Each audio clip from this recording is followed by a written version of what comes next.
Hello बच्चों, चलिए आज हम एक नया टॉपिक लेके आए। नया चैप्टर है।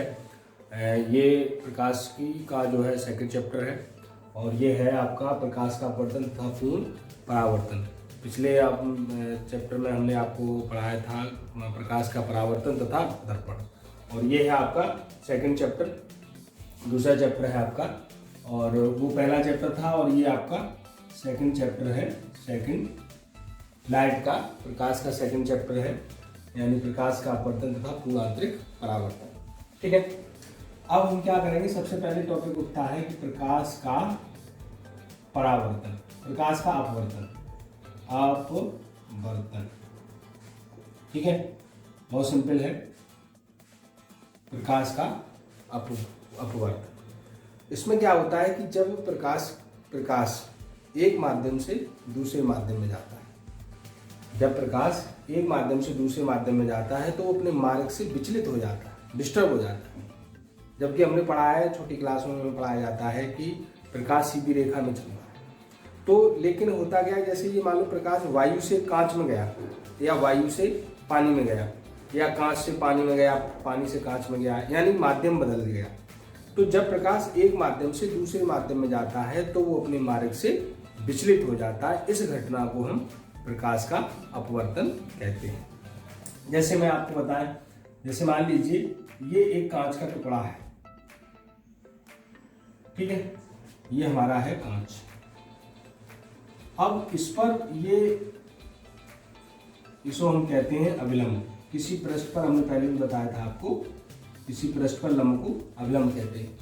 तो इस पर ये इस तरह प्रकाश आया, ये आने वाले प्रकाश को हम कहते हैं आपतित प्रकाश। ठीक है, तो जब प्रकाश, ये इधर क्या है, हवा है, ये क्या है, कांच है, तो ये एक माध्यम, हवा एक माध्यम हो गया, कांच दूसरा माध्यम हो गया। तो जब प्रकाश एक माध्यम से दूसरे माध्यम में जाता है तो होता क्या है, प्रकाश सीधी रेखा में चलता है, तो ये प्रकाश को सीधा जाना चाहिए, लेकिन ऐसा नहीं होता है। प्रकाश ये क्या होगा, इस प्रकाश सीधी रेखा में चलता है, ये तो हम जानते हैं, इसे सीधा जाना चाहिए, लेकिन ऐसा नहीं होता है। जब प्रकाश हवा से कांच में, यानी एक माध्यम से दूसरे माध्यम में जाता है तो वो अपने मार्ग से विचलित हो जाता है, डिस्टर्ब हो जाता है, तो अपने मार्ग से विचलित हो जाता है। इसी घटना को हम प्रकाश का अपवर्तन कहते हैं। तो ये क्या होता है कि सीधा जाना चाहिए, थोड़ा सा मुड़ गया है, इसे हम कहते हैं प्रकाश का अपवर्तन। आप लोग कॉपी और पेन लेके बैठे हैं तो मैं एक बार फिर बता रहा हूँ, आप लिख लीजिए इसको, कि जब प्रकाश एक माध्यम से दूसरे माध्यम में जाता है तो वो अपने मार्ग से विचलित हो जाता है। इस घटना को हम प्रकाश का अपवर्तन कहते हैं।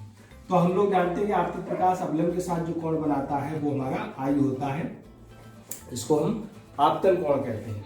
इसको क्या कहते हैं, आपतन कोण, ठीक है। और अविलंब के साथ अपवर्तित, ये जो किरण होती है इसको कहते हैं हम अपवर्तित प्रकाश, ठीक है, ये अपवर्तित प्रकाश। तो अपवर्तित प्रकाश जो है, किरण जो है वो इससे जो वो बनाती है कोण, इसको हम कहते हैं आर। ये हमारा होता है अपवर्तन कोण, अपवर्तन कोण, ठीक है। तो ये सारा आपको समझना होगा। तो आपतित प्रकाश, आपतित किरण, कुछ भी लिख दीजिए। आपतित प्रकाश अविलंब के साथ जो कोण बनाता है उसे आई कहते हैं, ये आपतन कोण होता है। दूसरे माध्यम में जब प्रकाश चला जाता है उस प्रकाश को हम अपवर्तित प्रकाश कहते हैं। तो अपवर्तित प्रकाश अविलंब के साथ जो कोण बनाता है उसको हम आर कहते हैं, ये कोण होता है अपवर्तन कोण, ठीक है। आपतित किरण का अपवर्तन कोण, अपवर्तित किरण का अपवर्तन कोण, आपतित किरण का आपतन कोण, आई और आर होते हैं, ठीक है भाई। तो ये हो गया हमारा प्रकाश का अपवर्तन, ध्यान रखिएगा, ठीक। चलिए अब हम बात करते हैं प्रकाश के अपवर्तन के नियम, प्रकाश के अपवर्तन के नियम। हमने पिछले परावर्तन के नियम पिछले चैप्टर में पढ़े, उसके भी 2 नियम होते हैं, इसके भी 2 नियम होते हैं। पहला आपका जो नियम है हम ऐसे लिखेंगे, आप लिख लीजिए कि प्रकाश के अपवर्तन के निम्न 2 नियम होते हैं। प्रकाश के अपवर्तन के निम्न 2 नियम होते हैं। पहला जो परावर्तन में होता है वही अपवर्तन में पहला नियम होता है। कितने?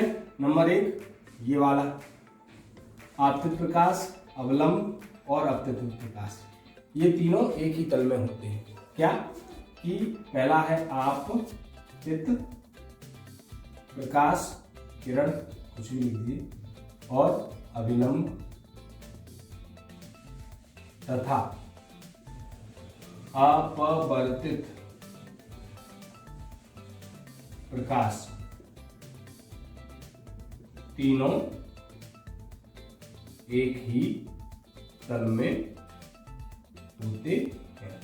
ठीक है, यही परावर्तन का भी नियम होता है। वहां पर क्या हो जाएगा, यहाँ पर परावर्तित प्रकाश हो जाएगा। ठीक है, दूसरा यह है कि आपतन कोण की ज्या होता है साइन, कॉस ज्या कॉस होता है, इस वजह टेन होता है। तो आपतन कोण की ज्या, आपतन कोण की ज्या यानी कि साइन, तथा अपवर्तन कोण की ज्या साइन का अनुपात नियत रहता है, नियतांक होता है। ये सेकंड नियम है। अब क्या होता है प्यारे, जैसे हम यहाँ देखेंगे कि यानी कि साइन आई, क्योंकि आपतन कोण क्या होता है आई, अपवर्तन कोण क्या होता है आर, तो sine i upon sine r बराबर नियतांक। ठीक है, ये हमारा अपवर्तन का द्वितीय नियम है। ठीक है, अब यदि एक बात कर लें हम कि यदि पहले हवा, पहले माध्यम यानी कि हवा ए पहले माध्यम के सापेक्ष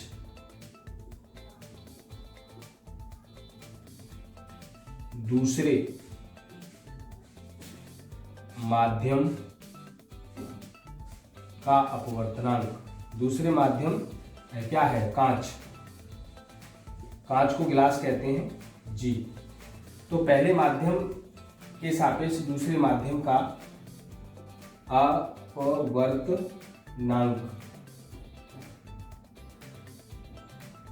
ANG हो, एयर के सापेक्ष गिलास का अपवर्तनांक ANG हो। वैसे अपवर्तनांक को n से व्यक्त किया जाता है तो ANG हो जाएगा। तो क्या होगा कि साइन आई इज इक्वल बटे sine r is equal to ANG, या n is equal to sine i बटे साइन आर। ठीक है, इसे स्नेल का नियम भी कहते हैं। Sine i upon sine r बराबर अपवर्तनांक ANG नियतांक, ये स्नेल का नियम भी होता है। तो हमने पढ़ा अपवर्तन क्या होता, प्रकाश का अपवर्तन क्या होता है कि जब प्रकाश एक माध्यम से दूसरे माध्यम में जाती है तो अपने मार्ग से भटक जाती है, विचलित हो जाती है, इस घटना को प्रकाश का अपवर्तन कहते हैं। दूसरा, इनके 2 नियम होते हैं, आपतित प्रकाश, अविलंब और अपवर्तित प्रकाश, तीनों एक ही तल में होते हैं, कागज के एक ही तल में होते हैं। पहला हो गया आपतन कोण की ज्या, अपवर्तन की कोण की ज्या का जो अनुपात होता है वो एक नियतांक होता है, नियत राशि होती है, कांस्टेंट होता है। ये इसका सेकंड लॉ है। यदि हम मान लें कि पहला माध्यम हवा है, दूसरा माध्यम, पहले माध्यम हवा है, दूसरा माध्यम कांच है, तो पहले माध्यम के सापेक्ष दूसरे माध्यम का अपवर्तनांक ANG है, तो फिर इसकी रेता की जगह हम AgNG लिख सकते हैं।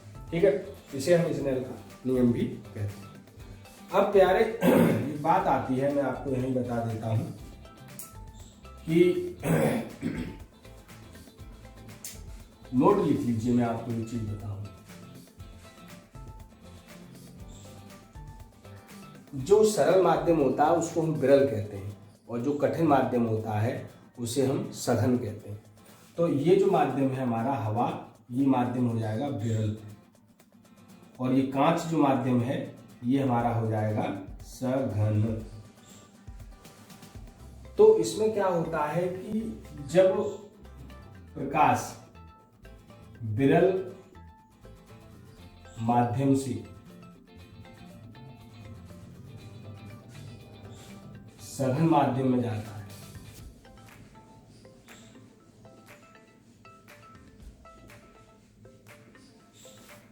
सरल से कठिन की ओर जाता है, जब माध्यम हवा से कांच में जाता है, तो प्रकाश अभिलंब की ओर झुक जाता है। ये देखो, ये अवलंब है, इसकी ओर झुक जाए। तो जब प्रकाश विरल से सघन में जाएगा तो वो विचलित तो होगा, ये अपवर्तनीय घटना है, विचलित होगा तो वो अविलंब की ओर झुकेगा। और दूसरा कंडीशन है कि यदि उल्टा हो, सघन से विरल में जाए तो ये अविलंब से दूर हो जाएगा। तो हम आपको यहां बता देते, जैसे मान लीजिए ये है इस तरह, तो ये जाके इस तरह हो जाएगा। ठीक है, ये माध्यम की ओर झुक जाता है।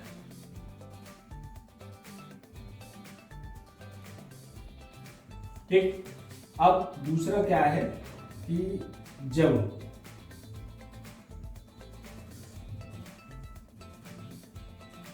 प्रकाश सघन माध्यम से विरल में जाता है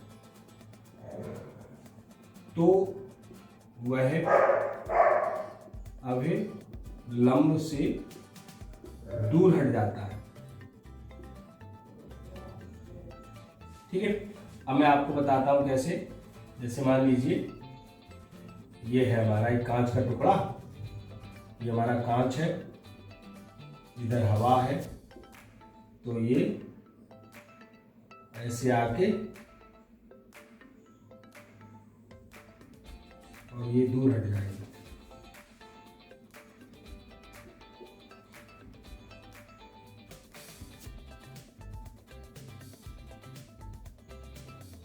तो ये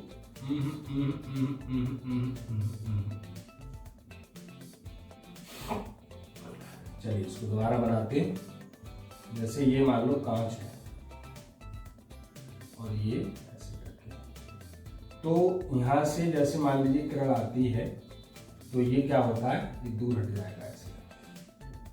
तो ये कांच है और ये हवा है। ठीक है, तो ये ध्यान रखना है कि जब प्रकाश विरल माध्यम से सरल से कठिन में जाता है तो अविलंब की ओर झुकेगा, और जब प्रकाश सघन माध्यम से विरल माध्यम में जाता है तो वो अविलंब से दूर हट जाता है। ये इसकी दो कंडीशनें होती हैं, वो आप ध्यान रखेंगे तो आपको आगे काम आएगा। जैसे मैं आपको एक चीज़ बताएं, आपने कभी देखा होगा कि पानी में जैसे कोई छड़ पड़ी है ऐसे, तो ऐसे देखते तो छड़ टेढ़ी दिखाई देती है। पानी में पड़ी खड़ी छड़ टेढ़ी दिखाई देना, ये कौन सी घटना होती है, अपवर्तन की। कभी आपने देखा वो पानी भरा है किसी उसमें टंकी में, और उसमें एक रुपया का सिक्का गिर जाए आपका, तो वो सिक्का ऐसा लगता है बहुत ऊपर है, लेकिन होता तो तली में है, लेकिन दिखता क्या है, वो ऊपर है। तो वो किसी कारण होता है, क्योंकि सिक्के से प्रकाश जब आता है हमारी आंख पे तो हमें वो सिक्का दिखाई देता है। तो सिक्का कहाँ है, मतलब उसमें पानी में, तो किरण पानी सघन माध्यम हो गया, विरल वो सघन माध्यम हो गया, और हम कहाँ खड़े, हवा में, विरल माध्यम में। तो प्रकाश जब सघन माध्यम से विरल माध्यम में आता है तो क्या होता है, वो अवलंब से दूर हट जाता है। तो दूर हट जाता है तो उसको ऐसा लगता है कि वो ऊपर है। ऐसे ही वो है, जैसे हम छड़ पानी में डालें तो हमें टेढ़ी दिखाई देती है, उसका भी कारण क्या होता है, अपवर्तन की घटना के कारण होता है। ठीक है प्यारे, तो इसमें इतना ही ये ध्यान रखेंगे, प्रकाश का अपवर्तन, प्रकाश के नियम, और ये अविलंब से पास आता है कब, दूर कब जाता है, ध्यान रखेंगे। सरल से कठिन, विरल से सघन में जाए तो अविलंब की ओर झुक जाता है, और सघन से विरल में जाए तो अविलंब से दूर हट जाता है, और इससे अविलंब की ओर झुक जाता है। ठीक, ओके।